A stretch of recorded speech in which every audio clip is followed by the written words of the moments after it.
ASEAN নিজের মুখটা higher মুখের আরেকটু কাছে নিয়ে এসে ফিসফিসিয়ে বলে, আমি যা ভাবার ভেবে নিয়েছি, তুমি তোমারটা ভাবো বউ। কথাটা বলে আশিয়ান হায়ার ওষ্ঠে আলতো করে নিজের ওষ্ঠ ছুঁয়ে দেয়। কথা বলতে বলতে আশিয়ান এমন একটা কাজ করবে হায়া কল্পনাও করতে পারেনি। রাগে তার গা কিরমিরিয়ে ওঠে। সে নিজের পা দিয়ে আশিয়ানের পায়ে জোরে একটা পাড়া মারে। হঠাৎ করে এমন পাড়া মারায় আশিয়ান ব্যথায় নিজের হাতে থাকা হায়ার হাত ছেড়ে দিয়ে একটু পিছিয়ে যায়। হায়া আশিয়ানের থেকে ছাড়া পেয়ে হাত দিয়ে ডলে ডলে নিজের ঠোঁট মুছতে থাকে। কাল রাতে আশিয়ানের ছোঁয়ায় সে যতটা হারিয়ে গিয়েছিল আজ তার ছিটে ফোটাও নেই, বরং আশিয়ানের এই ছোট্ট ছোঁয়ায় তাকে আরও রাগিয়ে দেয়। হায়া আশিয়ানের দিকে আঙ্গুল উঁচু করে শাসিয়ে বলে, আমাকে যদি সেই আগের হায়া মনে করেন তাহলে আমি বলবো আপনি বোগার স্বর্গে বাস করছেন। আমার ধারের কাছেও আসবেন না, একদম মেরে ফেলবো, বৃন্দাবন পাঠিয়ে দেবো মেরে। অশুভ মেনালিস্ট, চার চোখা মাস্টার। আশিয়ান হায়ার কথায় ভয় তো দূরের কথা, উল্টো পেটে হাত চেপে হাহা করে হেসে দেয়। তার হাসি যেন হায়ার রাগের আগুনের ঘি ঢালার মতো কাজ করে। হায়া সেখান থেকে ওয়াশরুমে যেতে যেতে বলে, অসহ্যকর লোক, বাবাকে আজই বিচার দিব তোর নামে, দাঁড়া শয়তান ছেলে।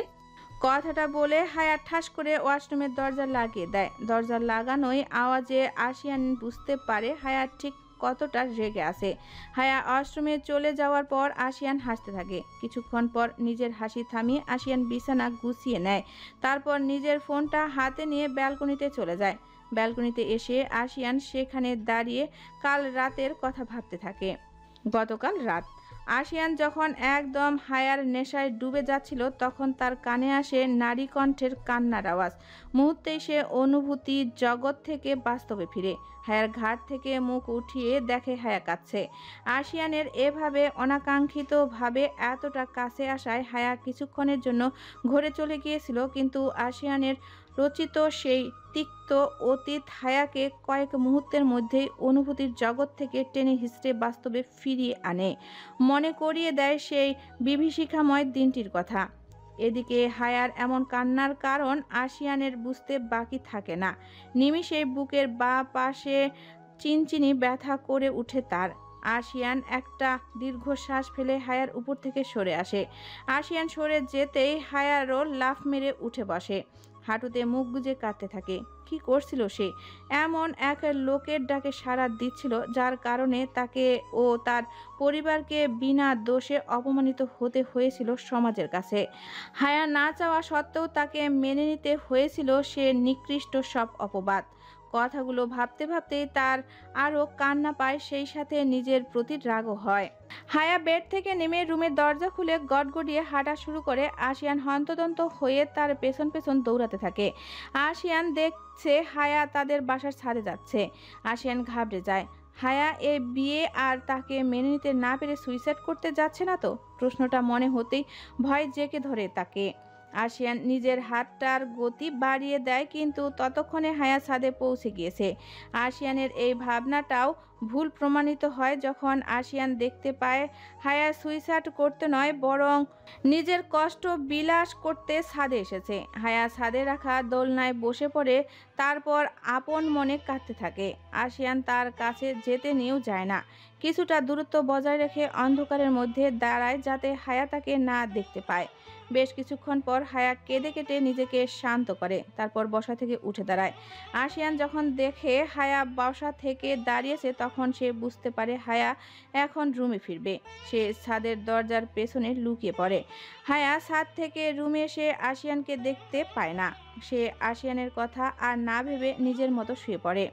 অতিরিক্ত কান্নাকাটি করায় তার মাথা ব্যথা শুরু হয়ে গিয়েছে। এছাড়া এত রাত করে শাওয়ার নেওয়ায় ঠান্ডাও লেগে গিয়েছে। শোয়ার সাথে সাথে হায়া ঘুমিয়ে পড়ে। আশিয়ান রুমে ঢুকে 15 থেকে 20 মিনিট পর এসে সেও চুপচাপ অপর সাইডে শুয়ে পড়ে, হায়ার দিকে মুখ করে। মাথার নিচে এক হাত রেখে দেখতে থাকে ঘুমন্ত হায়াকে। হায়াকে দেখতে দেখতে একসময় সেও ঘুমিয়ে পড়ে। আশিয়ান তার ভাবনার জগৎ থেকে বের হয়ে ফোন লাগায় তার একমাত্র বেস্ট ফ্রেন্ডকে। ফোনটা রিসিভ হলে আশিয়ান হড়বড়িয়ে বলতে শুরু করে, দোস্ত, এই হায়া তো সে আগের হায়া নাই রে। এ তো পুরো অ্যাটম বম। এর আমি সামলাবো কী করে সারা জীবন? জানিস, একটা হাত ধরে কাছে গিয়েছিলাম, তাতে রেগে আমার ভাই এমন পাড়া দিয়েছে, খুঁড়িয়ে হাঁটতে হচ্ছে আমায় এখন।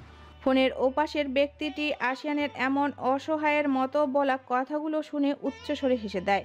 বন্ধুর এমন ব্যঙ্গাত্ম হাসি শুনে আশিয়ানের মেজাজ আর মন দুটোই খারাপ হয়ে যায়। আশিয়ান দাঁত কিরমির করে বলে, আমি এখানে আমার কষ্টের কথা বলছি আর তুই হাসছিস? এই এই তুই আমার বেস্ট ফ্রেন্ড। ব্যক্তিটি আশিয়ানের সব কথা শুনে ঠিকই, কিন্তু নিজের হাসির জন্য কোনো উত্তর দিতে পারে না। আশিয়ান এবার রেগে বলে, আমি ফোন রাখছি, তোর সাথে আর কোনো কথাই নেই, আর তুই আমাকে ফোন দিবি না। কথাটা বলে আশিয়ান ফোন কাটতে যাবে, তখনই ব্যক্তিটি বলে, শোন আশিয়ান, কাটিস না ফোন। আচ্ছা, আমি আর আসবো না। কথাটা বলতে বলতে আবারও হেসে দেয় ব্যক্তিটি। আশিয়ান তো এবার রেগে আগুন। সে চিৎকার করে বলে, আফিফ, থামবি তুই? আফিফ বুঝতে পারে তার বন্ধু ভীষণ ক্ষেপে গিয়েছে। এখন না থামলে হয়তো পরে তার কপালে কঠিন মার আছে।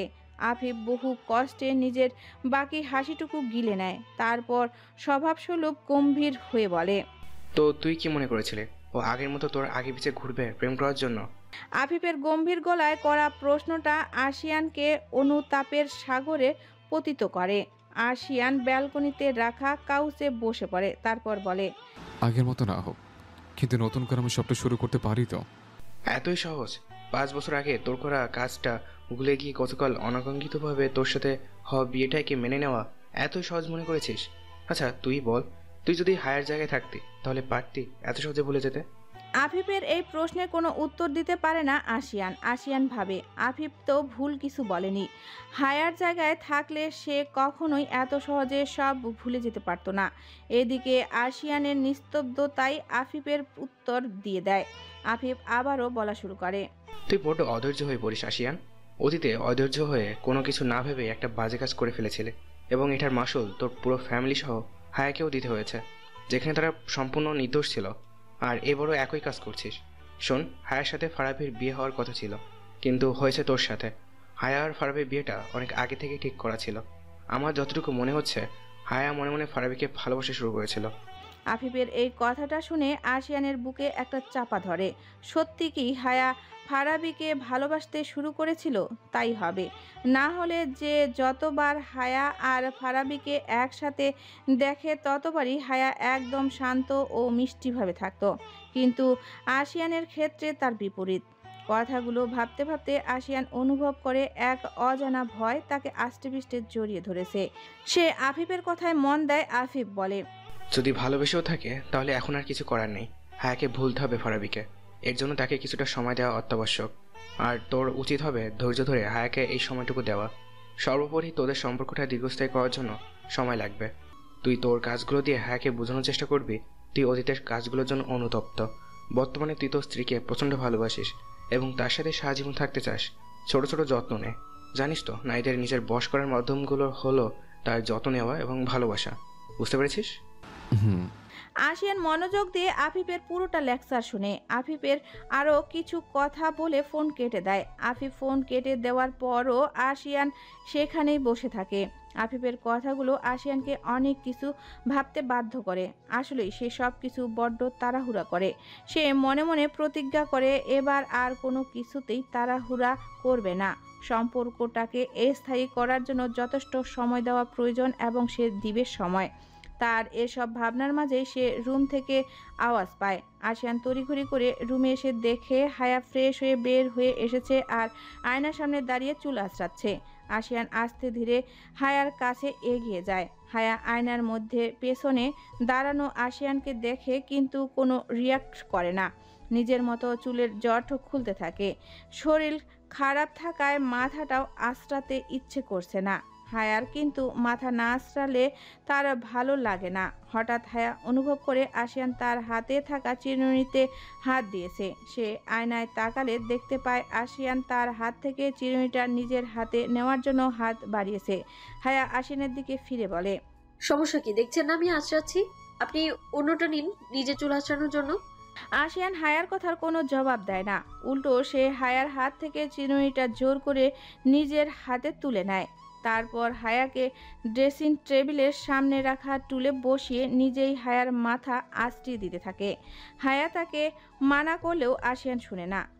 যেহেতু হায়ার শরীর খারাপ লাগছিল তাই হায়া বেশি একটা রিয়াক্ট করে না। আশিয়ান সময় নিয়ে হায়ার কোঁকড়ানো চুলগুলো জট ছাড়িয়ে চুল বেঁধে দেয়। চুল আঁচড়ানো শেষ হলে আয়নায় তাকিয়ে হায়ার চোখে চোখ রেখে বলে, আমি 5 মিনিটে ফ্রেশ হয়ে আসছি, তুমি বসো। আমি আসলে পরে তারপর দুজন একসাথে যাব। হায়া তার কথা শুনে তো ঠিকই, কিন্তু করে তার উল্টো। আশিয়ান ওয়াশরুমে চলে যেতেই হায়া একা একাই রুম থেকে বের হয়ে আসে।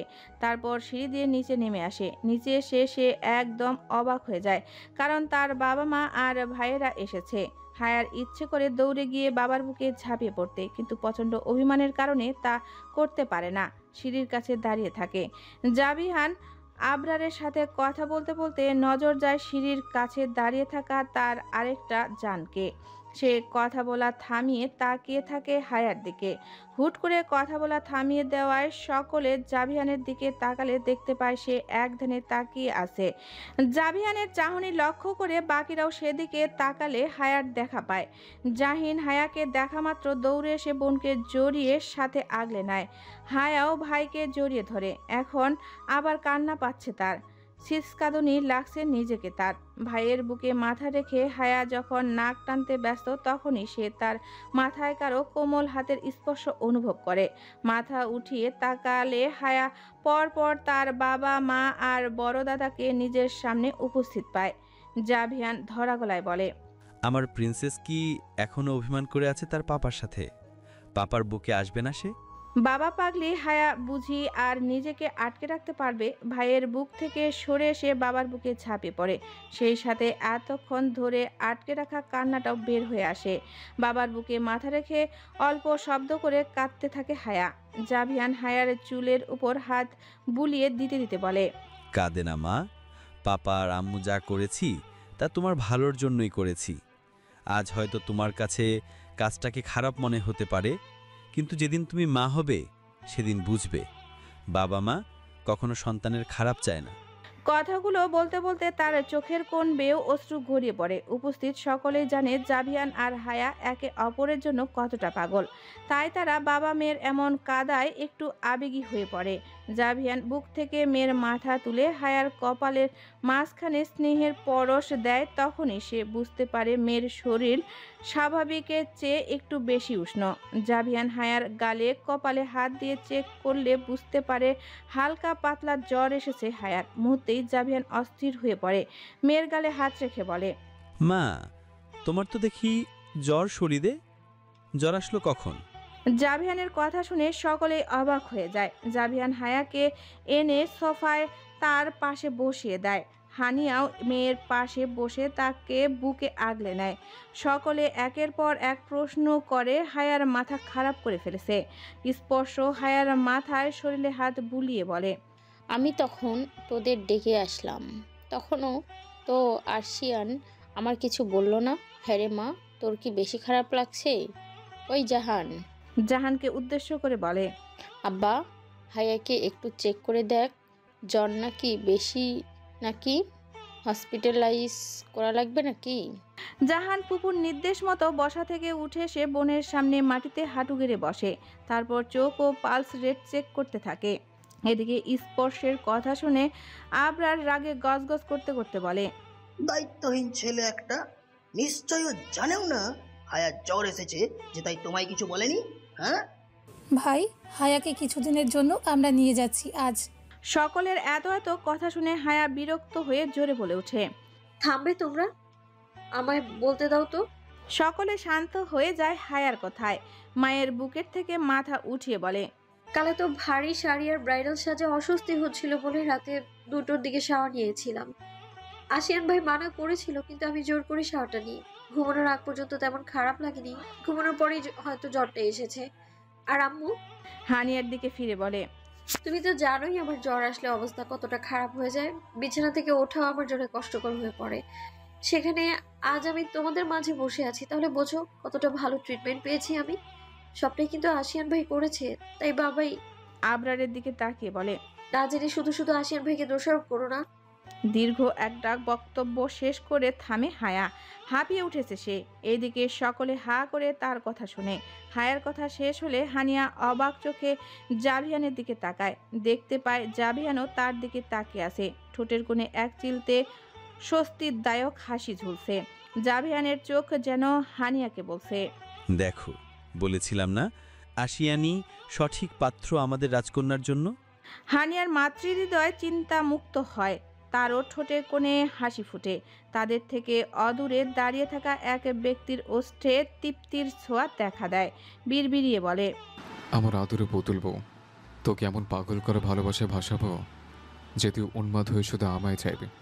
আমার স্পর্শ, আমার উপস্থিতি ছাড়া এক মুহূর্ত থাকতে পারবি না। দেশে হয়ে হারিয়ে যাবে আমার মাঝে।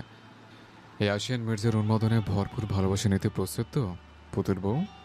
দোতলার করিডোর থেকে নিচের ড্রয়িং রুমের পুরো ঘটনা প্রত্যক্ষ করে আশিয়ান। হায়ার কাজটা তাকে আর একবার চোখে আঙ্গুল দিয়ে দেখিয়ে দেয় নিজের ভুলটাকে।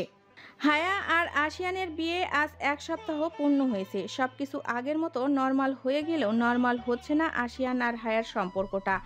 আশিয়ান তার সর্বোচ্চ এফোর্ট দিয়ে এসছে সম্পর্কটা স্বাভাবিক করার জন্য, কিন্তু হায়া নিজেকে একটা বিন্দুতে আটকে রেখেছে।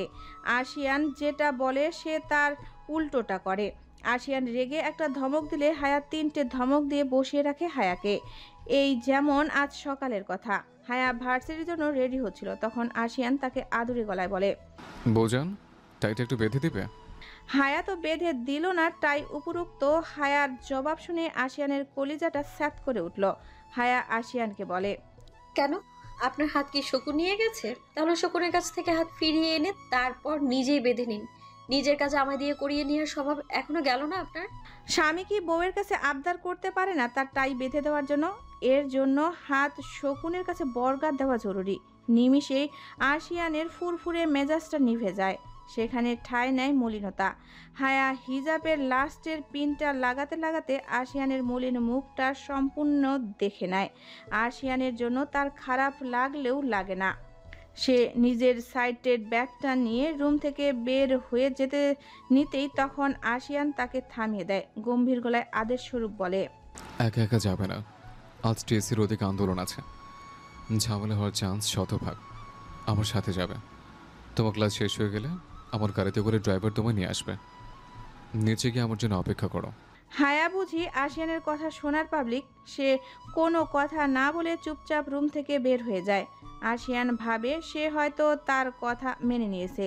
সে নিশ্চিন্তে নিজের টাই বেঁধে ওয়ালেট আর ফোনটা প্যান্টের পকেটে ভরে নেয়। তারপর ল্যাপটপ ব্যাগটা নিয়ে রুম থেকে বের হয়ে নিচে নেমে আসে। নিচে এসে হায়াকে না দেখতে পেয়ে আশিয়ানের কপালে ভাঁজ পড়ে। কোথায় গেল মেয়েটা আবার? ড্রয়িং রুমে তখন তাদের হেল্পিং হ্যান্ড জরিনা খালা ঝাড়পোছ করছিল। আশিয়ান জরিনা খালাকে জিজ্ঞেস করে, খালা, হায়া কি কিচেনে গিয়েছে? জরিনা খালা তার কাজ বন্ধ করে দিয়ে আশিয়ানকে বলে, হায়া মামনি তো ভার্সিটির জন্যই বাড়াইয়া গেছে আশিয়ান বাবা। কি? হ, আমারে কইয়া গেছে যাওয়ার আগে। আশিয়ানের রাগ তো সপ্তম আকাশে। মেয়েটা এই 1 সপ্তাহ একটা কথা যদি শুনতো।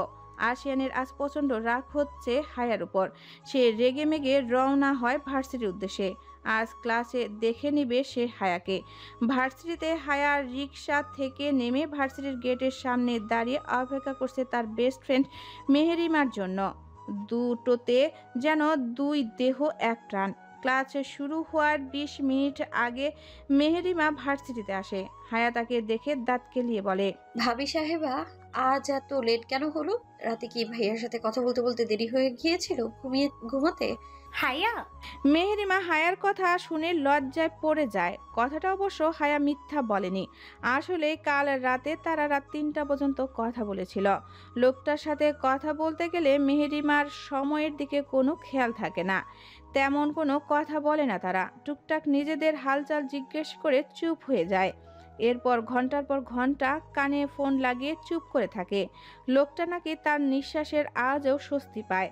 হায়া আর মেহেরিমা কথা বলতে বলতে ক্লাসে চলে যায়। প্রথম 2টো ক্লাস শেষ করার পরে লাঞ্চের জন্য ব্রেক দেওয়া হয়। হায়া আর মেহেরিমা ক্লাস থেকে বের হবে তখনই একজন পিয়ন এসে হায়াকে বলে, আশিয়ান স্যার আপনাকে ওনার কেবিনে যেতে বলেছেন। আশিয়ানের তাকে এমন তলব করে ডাকার কারণ বুঝতে বাকি থাকে না হায়ার। সে পিয়নকে বিদায় করে নিজে মেহেরিমার হাত ধরে হাঁটা দেয় ক্যান্টিনের দিকে। তাকে ক্যান্টিনের দিকে যেতে দেখে মেহেরিমা অবাক হয়ে জিজ্ঞেস করে, কি রে, আশিয়ান স্যার যে তোকে যেতে বললো তার কেবিনে, সেখানে না গিয়ে ক্যান্টিনের দিকে যাচ্ছিস কেন? তাই বুঝি এখন এত লেট হলো? তার কেবিনে আমার কি কাজ? আজাইরা পিড়িতের আলাপ পারতে ডেকেছেন শিওর। এর চেয়ে ভালো আমার পেটের মধ্যে রেস করতে থাকে ইঁদুরগুলোকে শান্ত করা। চল কিছু খেয়ে নি। মেহেরিমা হায়াকে আশিয়ানের কেবিনে যাওয়ার বিষয়ে আরও কিছু বলতে চেয়েছিল, কিন্তু হায়া তাকে থামিয়ে দেয়। হায়া মেহেরিমাকে টেবিলে বসিয়ে কাউন্টার থেকে খাবার কিনে আনতে যায়। তখনই তার দেখা হয় রাহার সাথে, রাহাতের মেয়ে রাহুমনা চৌধুরী রাহা। রাহা আর সে 6 মাসের ছোট বড়। তাদের মধ্যে ফ্রেন্ডলি সম্পর্ক না হলেও রাহা কেমন যেন হায়ার সাথে আলগা ভাব করতে চায় দেখা হলেই। এমনিতে কখনো ফোন বা টেক্সট করে খোঁজ খবর নেয় না। হায়া রাহাকে দেখে তার কাছে এগিয়ে গিয়ে বলে, আরে রাহা যে, কেমন আছো? আলহামদুলিল্লাহ ভালো, তুমি? আলহামদুলিল্লাহ। অনেকদিন পর তোমায় ইউনিভার্সিটিতে দেখলাম। আসো না রেগুলার? আসলে একটু ফিভার হয়েছিল, তাই কদিন মিস গিয়েছে। কথা বলতে বলতে হায়া সৌজন্যতার খাতিরে রাহাকে তাদের সাথে লাঞ্চ করার অফার করলে রাহা একেবারে রাজি হয়ে যায়। হায়া রাহাকে নিয়ে মেহেরিমার কাছে এসে পড়ে। মেহেরিমাকে দেখে রাহার কপাল কুঁচকে যায়।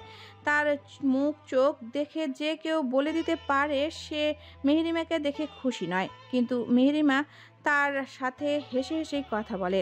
তারা 3 জন খেতে খেতে কথা বলছিল, তখনই মেহেরিমার ফোন বেজে ওঠে। মেহেরিমা তার ফোনটা ব্যাগ থেকে বের করে টেবিলের উপরে রেখেছিল, যার কারণে ফোন বেজে উঠতেই 3 জন রমণীর দৃষ্টি চলে যায় সেখানে। জাহান ফোন করেছে মেহেরিমাকে। হায়া ভাইয়ের কল দেখে মিটমিটিয়ে হেসে ভ্রু নাচিয়ে বলে, আপনার প্রিয়তমের কল এসে পড়েছে, যান চিপায় গিয়ে একটু উম্মা আম্মা দিয়ে আসেন। মেহেরিমা ব্যাপক লজ্জা পেয়ে যায় হায়ার এমন কথায়। মেয়েটা বড্ড লাজুক প্রকৃতির, আর তার এই স্বভাবটার সদ্য ব্যবহার করেই 2 ভাই বোন। মেহেরিমা হায়াকে চোখ গরম করে শাসিয়ে সেখান থেকে উঠে চলে যায় কথা বলতে। তাদের এই খুনসুটি সবটাই নীরবভাবে পরোক্ষ করছিল রাহা। তার চোখ মুখ অস্বাভাবিক রকমের শান্ত ও স্বাভাবিক। মেহেরিমা উঠে যেতেই রাহা হায়াকে মেহেরিমার বিরুদ্ধে উস্কে দিতে থাকে। সে বলে, হায়া, তোমার কি মাথা খারাপ হয়ে গিয়েছে? রাহার কথা শুনে হায়ার কপালে কয়েকটা ভাঁজ পড়ে। সে ভ্রু কুঁচকিয়ে জিজ্ঞেস করে, কেন, মাথা খারাপের কি কাজ করলাম? তুমি এমন লো ক্লাস মেয়ের সাথে চলছো। ওর ক্লাস আর আমাদের ক্লাস কি এক হলো? কাপড় চোপড় দেখে তো মনে হয় কোথাকার কোন বস্তি থেকে উঠে এসেছে। তার উপর শুনেছি এদিন নাকি মেয়েটা। শোনো হায়া, এসব মেয়ে প্রচণ্ড শেয়ানা হয়। এরা নিজেদের মিষ্টি মিষ্টি কথা বলে নিজেদের ট্র্যাপে ফেলে, তারপর ঝোপ বুঝে কোপ মারে। তোমায় সতর্ক করে দিচ্ছি, মেয়েটার সাথে যত কম পড়বে মিশবে। আরেকটা কথা, ওর ফোনে জাহান ভাইয়া ফোন দিচ্ছিল কেন?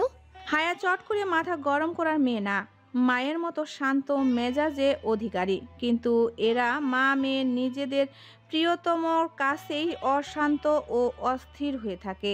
হায়া কফির কাপে চুমুক দিতে দিতে রাহার সম্পূর্ণ কথাগুলো শুনে একটা টু শব্দ পর্যন্ত করে না। বেস্ট ফ্রেন্ডের সম্পর্কে এত বাজে বাজে কথা বলার ভেতরে তার জ্বালামুখীর মতো রাগের উদ্গ্রীব হইলেও তার চেহারায় দেখে ভেতরের অবস্থা বোঝা মুশকিল। হায়া কফির 1 টাইম কাপ থেকে মুখ তুলে রাহার দিকে তাকালে দেখতে পায় রাহার পেছনে মেহেরিমা মাথা নিচু করে দাঁড়িয়ে আছে। চোখ দিয়ে অলরেডি বর্ষণ শুরু হয়ে গিয়েছে। আসলে নেটওয়ার্ক খারাপ থাকায় মেহেরিমা কথা বলতে পারেনি, আর তাদের ক্লাসের সময় হয়ে যাওয়ায় জাহান শুধু সে খেয়েছে কিনা জিজ্ঞেস করে কল কেটে দেয়, যার কারণে রাহার প্রায় সব কথাই সে শুনতে পায়। হায়া রাহার দিকে তাকিয়ে মুখে একটা হাসি ফুটিয়ে বলে, কারণ ভাই আর মেহু রিলেশনে আছে, আর আমাদের ইয়ার ফাইনাল এক্সামের পর ওদের দুজনে বিয়ে খেতে চলেছো। কি? হ্যাঁ, জানো মেয়েটা এত বড় মিচকা শয়তান, ভেতরে ভেতরে আমার ভাইকে ভালোবেসে গুমড়ে মরে, আর আমার একটু বলেও নি। এই মেয়ে নাকি নিজেকে আমার বেস্ট ফ্রেন্ড দাবি করে। কত বড় শিয়ানা, বুঝতে পারছো? কেন জানায়নি জানো? রাহা নাবোধক মাথা নাড়ে। হায়া হেয়ালি করে বলে, ওহো, তুমি জানবে কি করে? আমিই বলছি। বেয়াদবটা তোমার মতো এমন চিপ ধারণা রাখতো নিজের প্রতি, নিজেকে বামন আর ভাইকে চাঁদ মনে করতো। কথায় আছে না, বামন হয়ে চাঁদে হাত দেয়া। আমি কেমনে কেমনে যেন জানতে পেরে গেলাম। প্রচন্ড রেগে গিয়ে সিদ্ধান্ত নিলাম ওকেই আমার ভাবি বানিয়ে সিরিয়ালের জল্লাদ ননদের মতো কুটকাচালি করে ওকে ভাইয়ের কাছে মার খাওয়াবো। কিন্তু কপাল দেখো আমার। কথাটা ভীষণ আফসোস নিয়ে বলে হায়া, ওর বিয়ে হওয়ার আগেই আমি শ্বশুর বাড়ি চলে গেলাম। ওকে মিথ্যে কথা বলে ভাইয়ার কাছে মার খাওয়ানো হলোই না আর আমার। কিন্তু ব্যাপার না, এটারও একটা ব্যাকআপ প্ল্যান আমি ভেবে রেখেছি। শুনবি কি?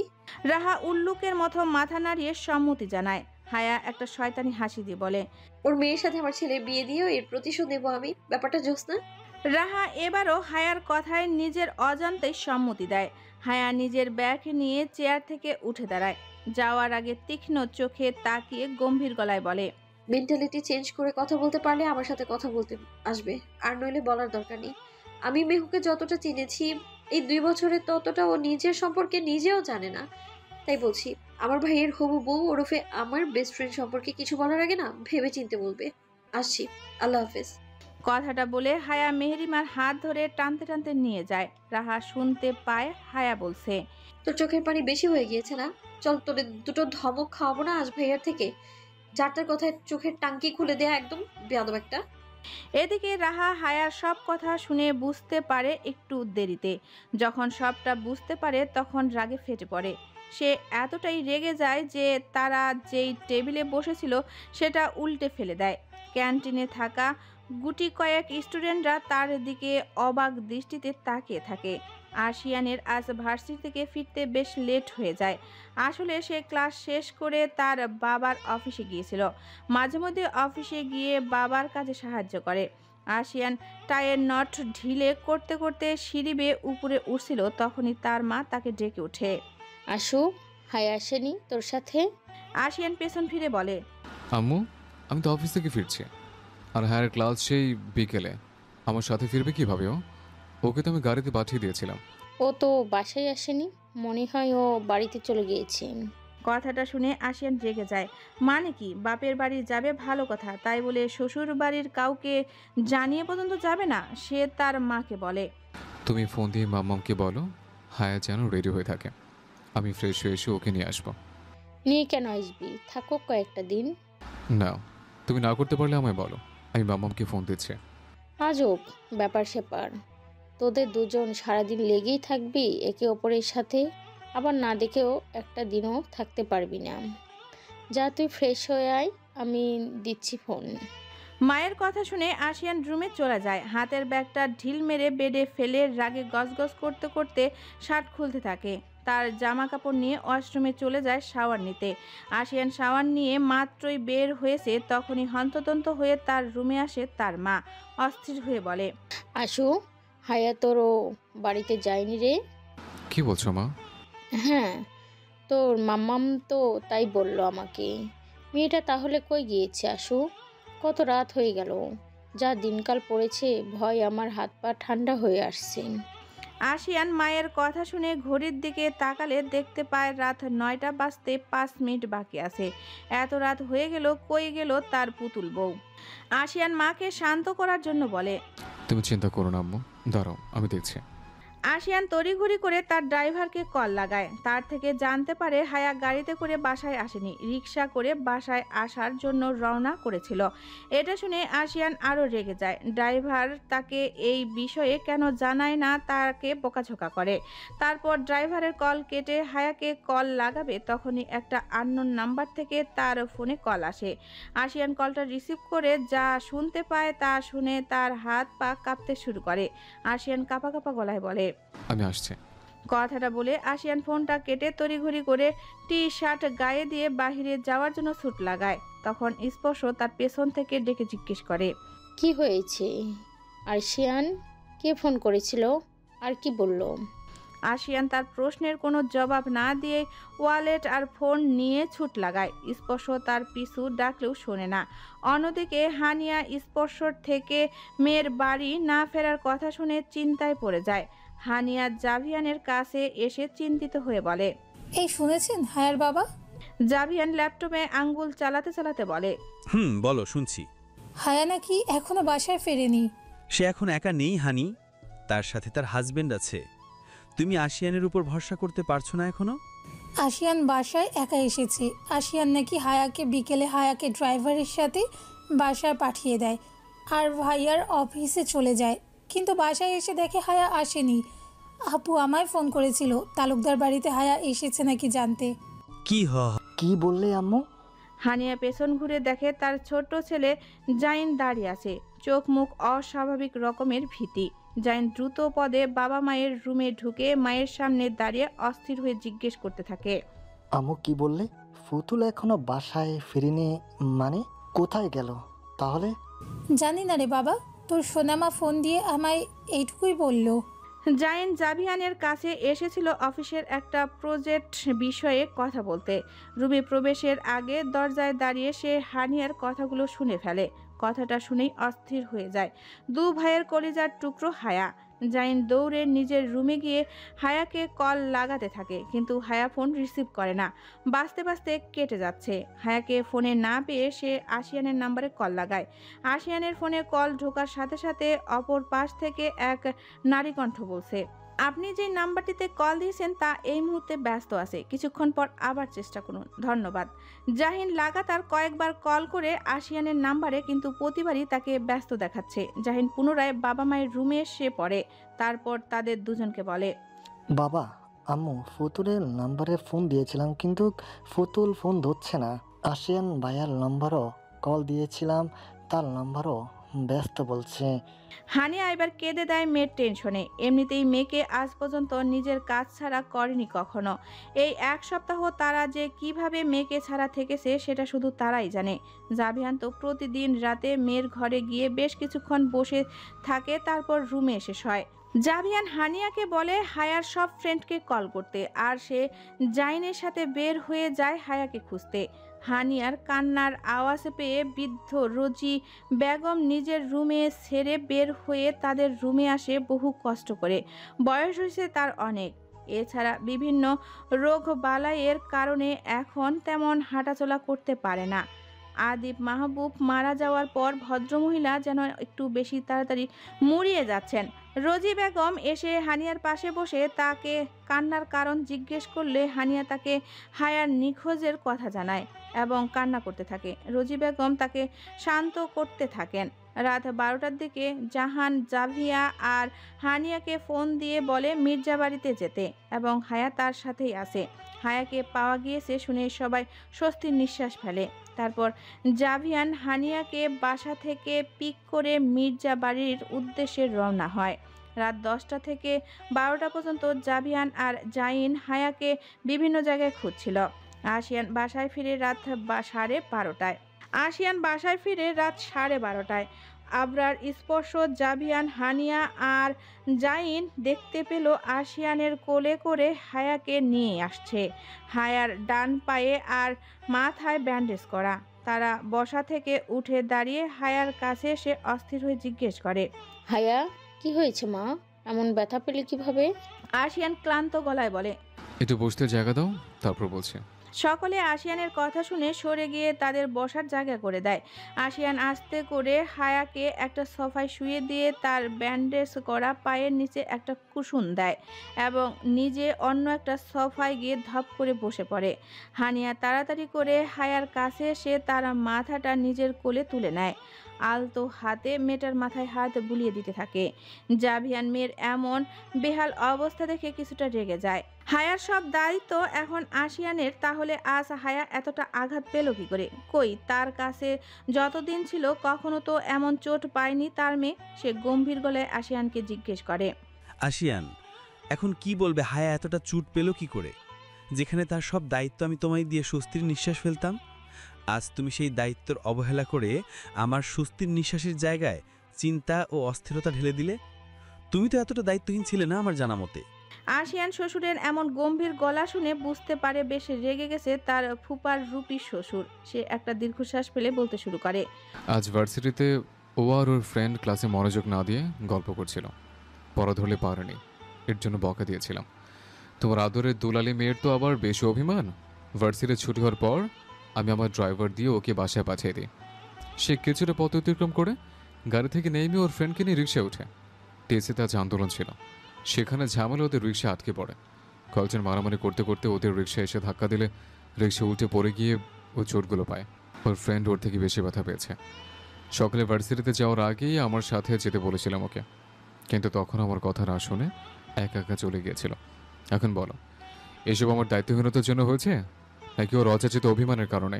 সকলে একধানে আশিয়ানের কথা শুনে, তার সব কথা শুনে একটা বেকুপও বলে দিতে পারবে আজকের এত সব পেরেশানির কারণ হায়া নিজেই। এর জন্য আশিয়ানকে দোষ দিলে তার প্রতি অন্যায় করা হবে। জাভিয়ানের এবার আশিয়ানের রাগটা সরে গিয়ে সেটা বর্তায় হায়ার উপর। হায়া মায়ের কোলে মাথা দিয়ে চোরা চোখে সকলের মুখভঙ্গি দেখছে। সকলেই যেই তার উপর অসন্তুষ্ট সেটা হায়া বেশ বুঝতে পারছে। জাভিয়ান মেয়ের দিকে শান্ত চাহনি নিয়ে তাকায়। হায়া বাবার এমন চাহনি দেখে ভয়ে কয়েকটা শুকনো ঢোক গেলে মিনমিনি বলে, আর কখনো এমনটা হবে না বাবা। যদি হয়ও সেদিন, তাহলে আমার হাতও নিয়ন্ত্রণে থাকবে না। বেশি বড় হয়ে যাওনি যে তোমাদের শাসন করতে পারবো না। আমি যাতে এমন অবাধ্যতার কথা আর কখনো না শুনি, মনে থাকবে? শেষের কথাটা অনেকটাই ধমকের সুরেই বলে জাভিয়ান। হায়া ভয়ে ভয়ে বলে, হ্যাঁ থাকবে। হায়া অবশেষে কারো কাছে জব্দ হয়েছে দেখে তার এই খুশি। হায়া আর চোখে আশিয়ানের দিকে তাকালে তার হাসি হাসি মুখটা দেখতে পেয়ে তেলে বেগুনে জ্বলে যায়। আশিয়ান তার তাকানো দেখে একটা চোখ টিপ দিয়ে আবারও মিটমিটিয়ে হাসতে থাকে। হায়া আশিয়ানের চোখে চোখে যুদ্ধের মাঝেই জাভিয়ানের একটা কথায় আশিয়ানের মাথায় বাজ পড়ে। আশিয়ান জাভিয়ানের কথার ধ্যান দিলে শুনতে পায় জাভিয়ান আবরারকে বলছে, ভাই, মেয়েটাকে কয়েকদিনের জন্য আমাদের সাথে নিয়ে যাই। ওকে এমন অবস্থায় রেখে আমরা দুজন চিন্তায় পাগল হয়ে যাব, জানেনই তো সব। আবরার জানে জাভিয়ান হানিয়ার চেয়ে বেশি পাগল মেয়ের জন্য, তাই সে আর অমত করে না, সম্মতি দিয়ে দেয় হায়াকে নিয়ে যাওয়ার। এদিকে বাবা আর শ্বশুরের আলোচনা শুনে আশিয়ানের অস্থির হয়ে যায়। নিয়ে যাবে মানে? তার বউকে নিয়ে কেন যাবে? আশিয়ান তাহলে বউ ছাড়া কাঙ্গাল হয়ে যাবে। মেয়েটা এই কয়েকদিন তার আসক্তি হয়ে উঠেছে। আশিয়ান তরাক করে বসা থেকে উঠে বলে, হায়া কোথাও যাবে না। আবরার তাকে ধমকে বলে, কেন যাবে না? আরে আমি যাওয়ার পারমিশন দিয়ে দিয়েছি, তুমি আর ঝামেলা করো না। হ্যাঁ, কেন যাবে মানে? ও এখন বিবাহিত, আমার পারমিশন না নিয়ে আমার স্ত্রী কোথাও যাবে না। আবরার তাকে ধমকে বলে। আশিয়ানের অস্থিরতা বলে দিচ্ছে সে হায়ার প্রতি কতটা আসক্ত হয়ে পড়েছে। জাভিয়ান আশিয়ানের কাছে এসে বলে, কয়েকটা দিনেরই তো ব্যাপার, লাগলে তুমিও চলো আমাদের সাথে। বিয়ের পরের দিন নাওয়েলের জন্য 3 দিন থেকে এসেছে তারা ওই বাড়িতে। এক সময় নানা বাড়ি হলেও এখন তো শ্বশুর বাড়ি। আর কয়েকদিন পর শ্বশুর বাড়িতে গিয়ে ঘাটি গাড়া আশিয়ানের ব্যক্তিত্বে বিরোধী। আশিয়ান জাভিয়ানের প্রস্তাব নাকচ করে দিয়ে বলে, আপাতত এই কথাটা রাখতে পারছি না বাবাই, এর যা কাজ করা যায়। তুমি আর মাম্মা এখানে থেকে যাও কতদিন। এটা কি করে হয় আশু? কেন হয় না বাবাই, প্লিজ তোমরা থেকে যাও, হায়ার ভালো লাগবে। হানিয়া বলে ওঠে, এটা হয় না বাবা, ও বাড়িতে তোমার নানা ভাই আর ছোট নানু একা হয়ে যাবে যে। জাহান জাইন সারা দিন হসপিটাল আর অফিসে ব্যস্ত থাকে। তাহলে মাম্মাম দাদুরের বাড়িতে নিয়ে আসে। অনেকদিন তো হলো নানা ভাই আর ছোট নানু আসে না। সকলে আশিয়ানের এমন পাগলামো দেখে অবাকই হয়। বিয়ের 1 সপ্তাহের মধ্যেই আশিয়ান হায়ার জন্য এতটা পাগল হয়ে যাবে তারা ভাবতেও পারেনি। হায়াও কেন জানি আশিয়ানের কথায় তাল মেলায়। অনেক তর্কাতর্কি আর কথাবার্তা শেষে সিদ্ধান্ত নেওয়া হয় মির্জাবাড়ির সকলে আগামী কয়েকদিন এই বাড়িতে থাকছে। হায়া আবরার স্পর্শ ভীষণ খুশি হয় এমন সিদ্ধান্তে। আজ রাতের জন্য জাইন চলে যায় নিজেদের বাসায়। কাল সকালে সে তার দাদা ভাই আর ছোট দাদিকে নিয়ে এ বাসায় এসে পড়বে। হায়াকে রুমে যাওয়ার জন্য শোয়া থেকে উঠে বসলে আশিয়ান হুট করে তাকে কোলে নিয়ে হাঁটা শুরু করে। হায়া তার এমন কাজে থতমত খেয়ে যায়। ড্রয়িং রুমে তখনও তার মা আর শাশুড়ি বসে আছে। তার বাবা আর শ্বশুরমশাই জাইনকে বাহির পর্যন্ত এগিয়ে দিতে গিয়েছে। মা শাশুড়ির সামনে এমন করে কোলে তোলায় হায়া ভীষণ লজ্জা পায়। সে তার হালকা ধারালো নখ দিয়ে আশিয়ানের কাঁধ খামচে ধরে রাগের দাঁত কিরমির করে বলে, নির্লজ্জ অশুভ বেহায় লোক, মা শাশুড়ির সামনে এভাবে কেউ কোলে তোলে? আপনি এত লজ্জাহীন হলেন কবে থেকে? হ্যাঁ, বিদেশ গিয়ে কি এসব লজ্জা কেজি দরে বিক্রি করে দিয়েছেন আপনি? এদিকে হায়ার নখের আঘাতে আশিয়ানের কাঁধ জ্বলে ওঠে। সে দাঁতে দাঁত চেপে সহ্য করে মুখ বন্ধ করে হেঁটে চলছে। রুমে এসে আশিয়ান হায়াকে বেডে না রেখে সোজা চলে যায় ব্যালকনিতে।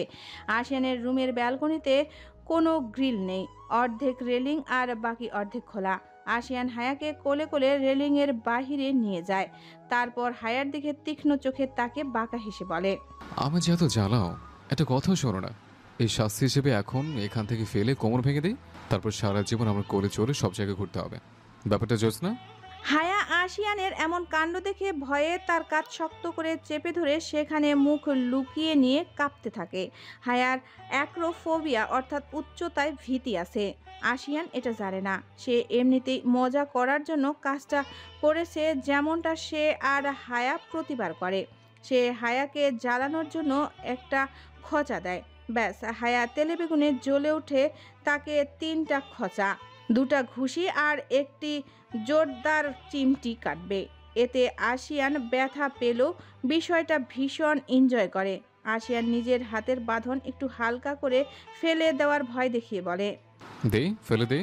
হায়া আগের থেকেও শক্ত করে আশিয়ানের কাঁধ চেপে ধরে কাঁপা কাঁপা গলায় বলে, এমনটা করবেন না প্লিজ। আমি আপনার সব কথা শুনবো। আমায় এখান থেকে নিয়ে যান, আমার ভয় করছে। আশিয়ান অনুভব করে তার কাঁধ ভিজে উঠেছে আর হায়া নিজেও কিছুটা কেঁপে কেঁপে উঠছে। মেয়েটা কি বেশি ভয় পেয়ে গেল যার কারণে কাঁদছে? আশিয়ান তার হাতের বাঁধন শক্ত করে হায়াকে নিজের বুকের সাথে শক্ত করে চেপে ধরে রুমে নিয়ে আসে। রুমে এসে বেডে শুয়ে দিতে চাইলেও হায়া তার কাঁধ ছাড়ে না, শক্ত করে ধরে রাখে। আশিয়ান বেডে বসে হায়াকে নিজের কোলে বসিয়ে নিজের সাথে জড়িয়ে ধরে। তারপর তার মাথায় হাত বুলিয়ে দিতে বলে, হায়া বউ, কি হয়েছে? এত ভয় পাচ্ছ কেন? আমি কি তোমায় সত্যি সত্যি ফেলতাম নাকি? আমি তো মজা করছিলাম। হায়া তখনও কাঁপতে কাঁপতে ফুপাচ্ছে। আশিয়ান কিছুক্ষণ সময় নিয়ে হায়ার ভয় দূর করে। তারপর তাকে বেডের হার্ডবোর্ডের সাথে আধশোয়া করে শুয়ে দিয়ে তার মাথায় আধ খোলা হিজাব খুলে দিতে থাকে। হায়া এক ধ্যানে আশিয়ানের দিকে তাকিয়ে আছে। লোকটা তার সাথে একদম বাচ্চাদের মতো ঝগড়া করে, আবার হায়ার একটু কিছু হলে চিৎকার চেঁচামেচি করে সব মাথায় তুলে ফেলে। হায়ারও মনে পড়ে যায় কয়েক ঘন্টা আগে হসপিটালে আশিয়ানের করা পাগলামিগুলোর কথা। আশিয়ান হসপিটালে গিয়ে হায়াকে আহত অবস্থায় দেখতে পেয়ে কেমন পাগলের মতো করছিল। ডাক্তার নার্স সকলে ধমকের উপর রাখছিল যাতে তারা হায়াকে তাড়াতাড়ি সুস্থ করে দেয়।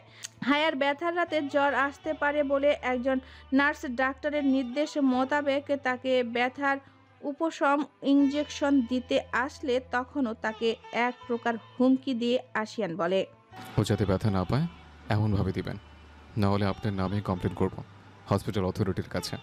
তারপর হায়ার কাছে এসে তাকে নিজের বুকে টেনে নিয়ে আদুরে গলায় বলে, অল্প একটু ব্যথা পাবে শোনা, একদম পিঁপড়া কামড়ানোর মতো, খুব তাড়াতাড়ি হয়ে যাবে, ভয় পাবে না।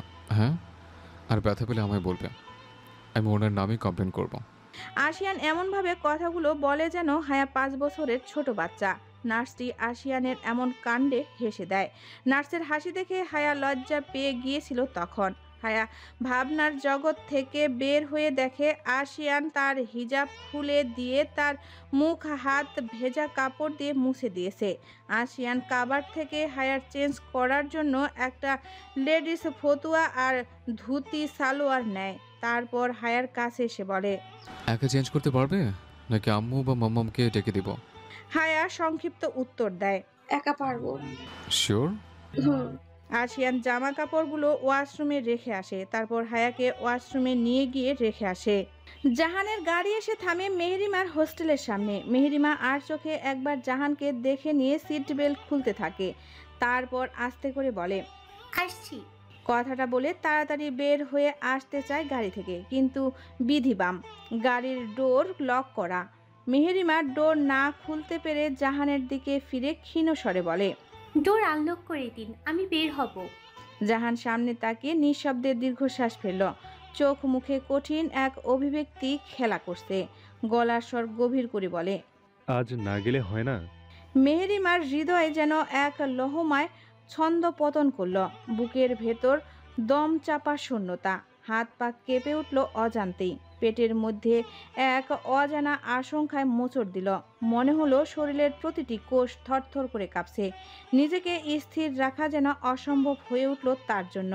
জাহান এবার সোজাসুজি মেহেরিমার দিকে তাকায়, চোখে চোখ রেখে দৃঢ় অথচ কোমল গলায় বলে, মেহু, তোমাকে দূরে যেতে দেওয়াটা যেন নিজেরই একটা অংশ ছিঁড়ে ফেলার মতো লাগছে। মন কিছুতেই মানতে চাইছে না। তুমি দূরে গেলে আমার সমস্ত পৃথিবীটাই ফাঁকা ফাঁকা লাগে। কবে তুমি পার্মানেন্টলি আমার কাছে থাকবে মেহরানি? লাস্টের কথাটা ভীষণ আবেগী গলায় বলে জাহান। মেয়েটাকে সে প্রয়োজনের চেয়ে একটু বেশি ভালোবেসে ফেলেছে। তাই তো আজ তাকে এমন আহত দেখে জাহানের বুকটা বড্ড জ্বলছে।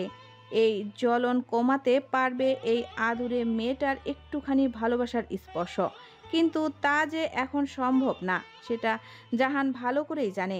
এদিকে জাহানের এত আবেগপূর্ণ কথায় মেহেরিমার চোখে পানি এসে পড়ে। আজ পর্যন্ত কেউ তাকে এত গুরুত্ব দেয়নি। জাহান তাকে সব সময় একটা স্পেশাল ফিল করায়। নিজের চোখের পানি জাহানকে দেখাতে চায় না বলে মেহেরিমা সহসা নিজের মাথা নিচু করে নিল। কিছুক্ষণ সময় নিয়ে মেহেরিমা নিজেকে স্বাভাবিক করে, তারপর ধীর স্থির কণ্ঠে বলে, রাত বাড়ছে, এখন না গেলে পরবর্তীতে আসমা ঘুমিয়ে গেলে হোস্টেলের দরজা খুলে দেওয়ার লোক পাবো না। আজ যাই। জাহানের বুক চিরে আরও একটা দীর্ঘশ্বাস বের হয়ে আসে। সেই ঔষধের প্যাকেটটা মেহেরিমার দিকে এগিয়ে দিয়ে বলে, ওষুধগুলো ঠিক করে নেবে সবগুলো, রাতে জ্বর আসতে পারে, তাই নর্মাল প্যারাসিটামল নিয়ে নিবে একটা। একটু থেমে তারপর বলে, বেশি খারাপ লাগলে আমায় অবশ্যই কল দেবে। এটা ভেবে বসে থাকবে না আমি ঘুমিয়ে পড়েছি। আজ সারা রাত ঘুম ধরা দেবে না আমার চোখের পাতায়। যাও এখন। কথাটা বলে জাহান প্যাকেটটা মেহেরিমার কোলের উপর রেখে অন্যদিকে ফিরে গাড়ির ডোর আনলক করে দেয়। মেহেরিমা তড়িঘড়ি করে বের হতে নিবে, তখনই জাহান পুনরায় তাকে ডেকে ওঠে। মেহরিমা? মেহেরিমা তার দিকে ফিরে জবাব দেয়, জি। জাহান তার মাথাটা সিটে এলিয়ে দিয়ে মেহেরিমার দিকে তাকিয়ে থাকে। মেহেরিমাও এক দৃষ্টিতে তার দিকে তাকিয়ে থাকে। জাহানের চোখ জোড়ায় মেহেরিমার নিজের জন্য সীমাহীন ভালোবাসা দেখতে পায়। জাহান নিস্তব্ধতা ভেদ করে বলে, তোমার কপালে নিজের ঠোঁট ছুঁয়ে দিতে মন চাচ্ছে ভীষণ করে, কিন্তু আমি এটা করব না। আমি তোমাকে আমার প্রথম স্পর্শ হালাল করে দিতে চাই। যাও এখন। আমি ডাকলেও আর পেছনে ফিরে তাকাবে না। মেহেরিমার চোখে পুনরায় পানি এসে পড়েছে। সে মাথা নিচু করে সম্মতি জানিয়ে ডোর খুলে বের হয়ে আসে। কয়েক কদম হাঁটার পর মেহেরিমা শুনতে পায় জাহান বলছে, তোমার অনুপস্থিতি আমার জন্য সবচেয়ে নির্মম শাস্তি, যেখানে প্রতিটি মুহূর্ত তোমাকে ছুতে না পারার যন্ত্রণায় কাটছে। তাড়াতাড়ি আমার হয়ে যাও। এই দূরত্বের কারাগার থেকে আমায় মুক্তি করো, কারণ তোমাকে আমি প্রয়োজনের চেয়েও বেশি ভালোবেসে ফেলেছি। মেহেরিমা আর এক মুহূর্ত দেরি না করে তার হোস্টেলের বিল্ডিংয়ের দিকে ছুট লাগালো। সে আর শুনতে পারছে না জাহানের এসব কথা। আর কিছুক্ষণ থাকলে হয়তো সে নিজেই জাহানের বুকে ঝাঁপিয়ে পড়ে কাঁদতে থাকবে। জাহান গাড়িতে বসে মেহেরিমার যাওয়া দেখতে থাকে। মনটা তার কয়েকদিন ধরে কেমন নেগেটিভ ফিলিংস দিচ্ছে। মনে হচ্ছে হারাতে চাইছে তার প্রিয় কাউকে। ও আমার বাবু আব্বু, আমার ইনা মিনা টিনার বাপ, শোনেন না, কলটা ধরেন না। এই জাহিন ভাই, আমি তো আপনাকে হার্ট করার উদ্দেশ্যে বলি নাই। আপনি আমার কথা না বুঝে রাগ করে আমার সাথে কথা বলা বন্ধ করে দিয়েছেন। আমার কষ্ট হয় না বুঝি আপনার সাথে কথা বলতে না পেরে? এই জাহিন ভাইয়ের বাচ্চা, বহুত তেল মারছি। তুই যদি এখন ফোন না রিসিভ করিস তাহলে কালই আমি আব্বুর ভাইয়ের ছেলের সাথে এঙ্গেজমেন্ট করে ফেলবো। আমি লাস্টবার কল দিচ্ছি। গত এক সপ্তাহ ধরে জাইন আদিবাকে ইগনোর করে আসছে, কথা বলছে না ঠিক করে।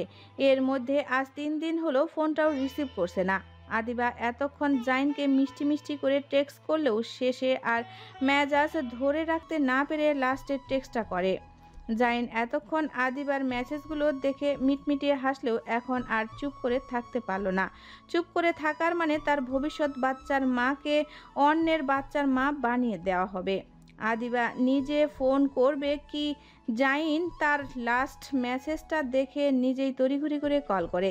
আদিবা কলটা রিসিভ করতেই জাইন 10 কেজি ওজনের একটা ধমক দিয়ে বলে, এই আদিবাসী, তোর সাহস কত বড়!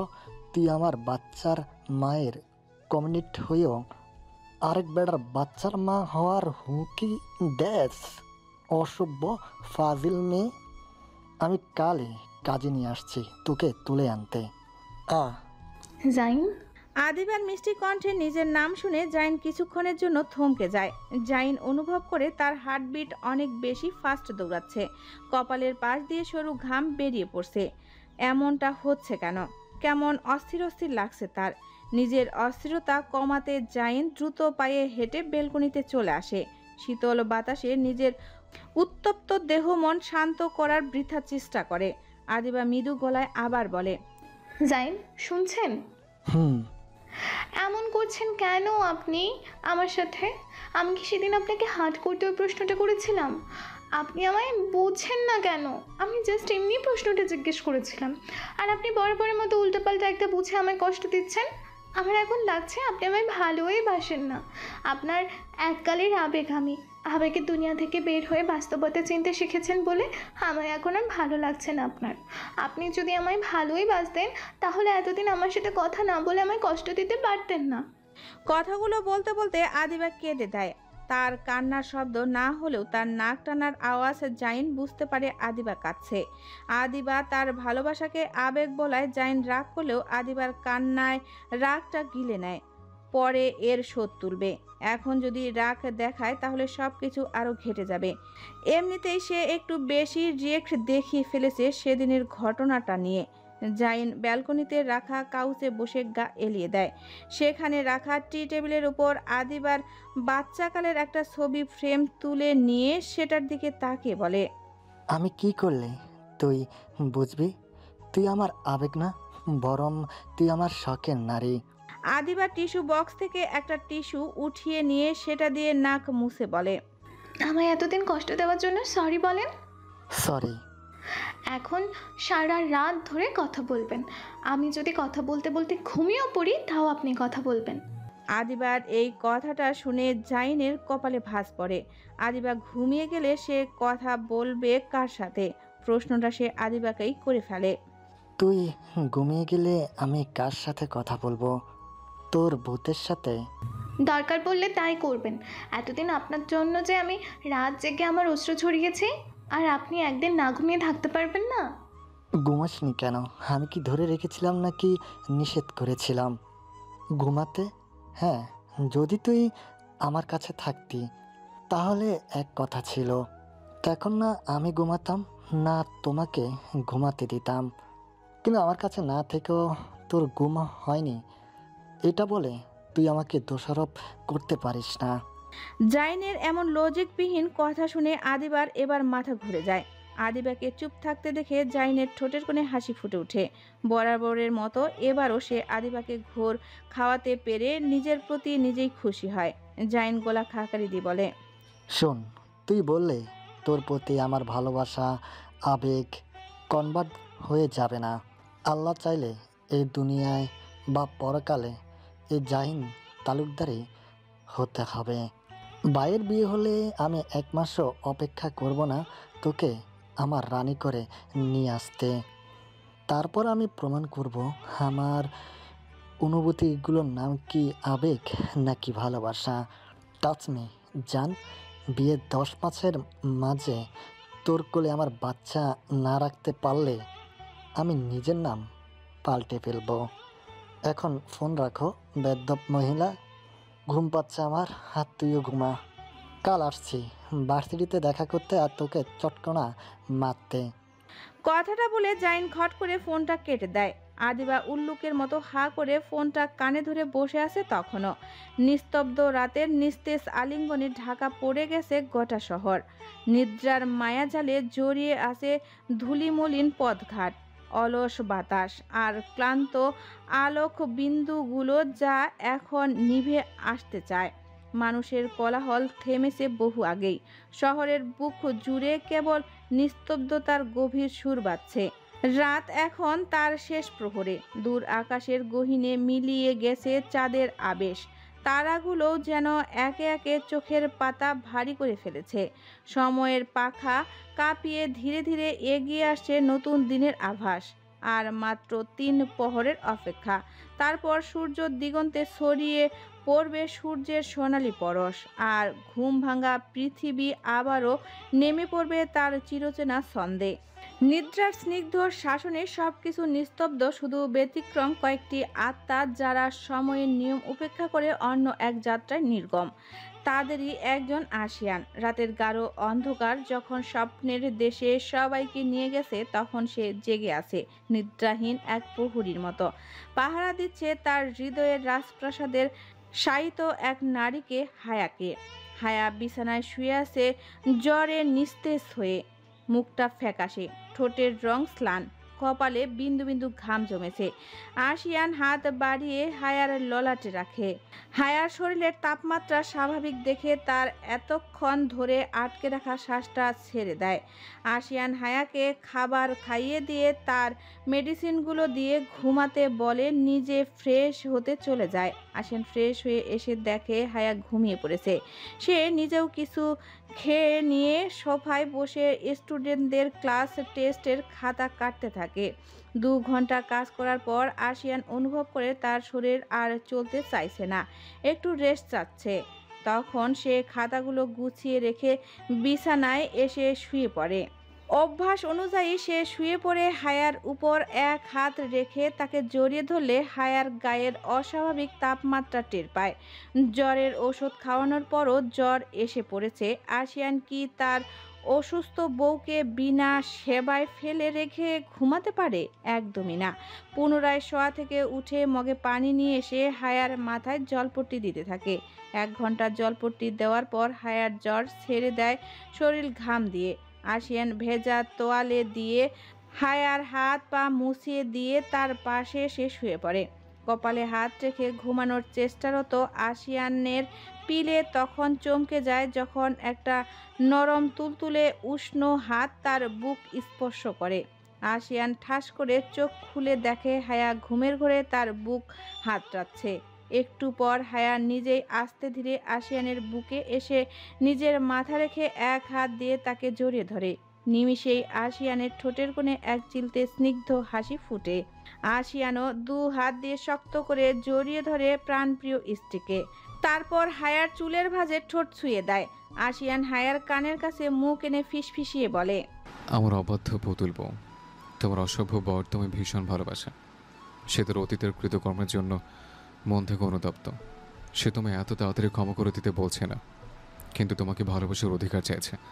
আমি জানি আমার ভুলগুলো তোমার মোর অভিমানের কালো মেঘ তৈরি করেছে, কিন্তু আমি সে মেঘ সরিয়ে সেখানে ভালোবাসার উজ্জ্বল আলো ছড়িয়ে দেব, এবং এটা খুব শীঘ্রই হতে চলেছে। জান, ভার্সিটি যাওয়ার সময় পেরিয়ে যাচ্ছে, তাও মেয়ের রুম থেকে বের হচ্ছে না দেখে মুনতাহা বেগম মেয়ের রুমের সামনে এসে উপস্থিত হলেন।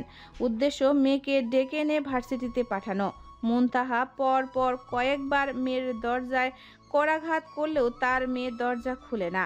এক পর্যায়ে জোরে জোরে দরজায় হাত দিয়ে বাড়ি দিতে থাকেন আর মেয়ের নাম ধরে ডাকতে থাকেন, রাহা, এই রাহা, দরজা খুলছিস না কেন? ভার্সিটি যাবি না আজ? দরজা খুল। এমন আরো বহু কথা বলে মেয়েকে ডাকতে থাকেন, কিন্তু রাহা তার ডাকে কোনো সাড়া দেয় না।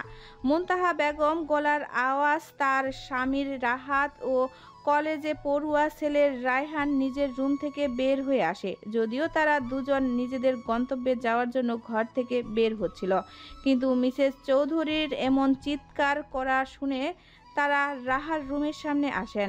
রায়হান তার মাকে জিজ্ঞেস করেন, মা, কি হয়েছে? তুমি আপুর ঘরের দরজা এত জোরে জোরে আওয়াজ করছো কেন? রাহাত ও স্ত্রীকে একই প্রশ্ন করে। মুনতাহা তাদের আর্দ্র গলায় জবাব দেয়, কাল ভার্সিটি থেকে বাসায় ফিরে সেই যে ঘরে দৌড় দিয়েছে, রাতের খাবারটাও খায়নি।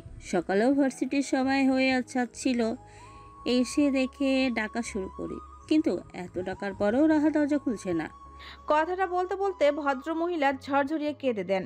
রাহাত প্রাণপ্রিয় সন্তানের এমন কথা শুনে অস্থির হয়ে যায়। মুনতাহাকে ধমক দিয়ে বলে, রাহা যে কাল থেকে এমন অদ্ভুত আচরণ করছে সেই কথা আমার কাল রাতে জানতে পারলে না? মেয়েটা কাল রাতে খায়নি। ও এই কাণ্ডজ্ঞানহীন কি করে হতে পারে একজন মা? আমি বুঝতে পারি না। সরো দরজার সামনে থেকে। রাহাত গম্ভীর দৃঢ়ভাবে কথাগুলো বলে মুনতাহার বেগম শাড়ির আঁচলে মুখ গুজে পেছনে সরে যায়। রাহার দরজার সামনে এসে বেশ কয়েকবার করাঘাত করে, কিন্তু রাহা এবারও কোনো জবাব দেয় না। সে এবার রায়হানকে উদ্দেশ্য করে বলে, দরজা ভাঙতে হবে মনে হচ্ছে। রায়হান, তুমি আমার সাথে কাঁধ মেলাও। রায়হান মাকে আরেকটু দূরে দাঁড় করিয়ে দিয়ে বাবার সাথে কাঁধ মিলিয়ে রাহার রুমের দরজা ভাঙতে শুরু করে। অল্প সময়ের মধ্যে দরজা ভেঙে তার রুমে প্রবেশ করে। তারা রুমে প্রবেশ করে দেখতে পায় রুমের অবস্থা ভীষণ করুণ। একটা জিনিসও আস্ত নেই রুমের। সাথে এও দেখতে পান তাদের মেয়ে ফ্লোরে অজ্ঞান হয়ে পড়ে আছে। মুনতাহা দৌড়ে মেয়ের কাছে গিয়ে মাথার পাশে বসে পড়ে। মেয়ের মাথা নিজের কোলে তুলে নিয়ে কাঁদতে কাঁদতে ডাকতে থাকে, রাহা, ও রাহা, মা আমার, চোখ খুল মা, কি হয়েছে তোর? রাহাত ও রায়হান কয়েকবার রাহাকে ডাকে, কিন্তু রাহা যে অজ্ঞান। রাহাত মুনতাহাকে বলে, ওকে আমার কাছে দাও, আমি বেডে নিয়ে গিয়ে শুইয়ে দিচ্ছি। মুনতাহা স্বামীর কথা মতো মেয়েকে তার দিকে বাড়িয়ে দিলে রাহাত তাকে কোলে তুলে বেডে নিয়ে শুইয়ে দেয়। তারপর রাহার হাত পা চেক করে দেখে ঠান্ডা হয়ে বরফ হয়ে গিয়েছে। সে রায়হানকে বলে, তোমার ডাক্তার আঙ্কেলকে ফোন করে তাহলে আমাদের বাসায় আসতে বলো যত তাড়াতাড়ি সম্ভব। আর তুমি মুনতাহাকে উদ্দেশ্য করে বলে, তেল গরম করে নিয়ে আসো, হাত পা প্রচণ্ড ঠান্ডা হয়ে পড়েছে রাহার।